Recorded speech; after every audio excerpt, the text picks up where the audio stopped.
ഓമിക്കൂട്ടൻ്റെ ടീനേജുകാരി anti, ഒരു super cool fun anti. അതാണ് ഹൻസിക കൃഷ്ണ എന്ന 19കാരി.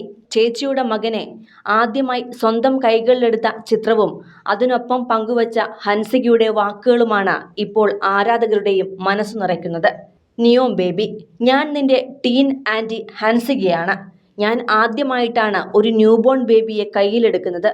അതിൻ്റെ ത്രില്ലിലും എക്സൈറ്റ്മെന്റിലുമാണ് ഞാനുള്ളത്.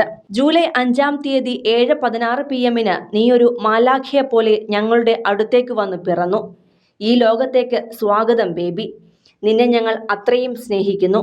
നിനക്ക് ഞാൻ എന്നും ഒരു സൂപ്പർ കൂൾ ഫൺ ആൻറ്റി ആയിരിക്കും. സന്തോഷത്തോടെ ഇരിക്കൂ ബേബി എന്നാണ് ഹൻസിക കുറിച്ചത്. ദിയ കുഞ്ഞിന് ജന്മം നൽകുന്ന സമയത്ത് ഹൻസികയും ആ ബർത്ത് സ്യൂട്ടിൽ ഉണ്ടായിരുന്നു. കുഞ്ഞ് ജനിച്ചതിന് പിന്നാലെ വിങ്ങി പൊട്ടിക്കരയുന്ന ഹൻസികയാണ് ആ വീഡിയോയിൽ കണ്ടത്. ഏറെക്കാലമായി ചേച്ചിയുടെ കുഞ്ഞിനെ കാത്തിരിക്കുകയായിരുന്നു ഹൻസിക. ആ സ്നേഹവും കരുതലുമെല്ലാം ആ വീഡിയോയിൽ കാണാമായിരുന്നു.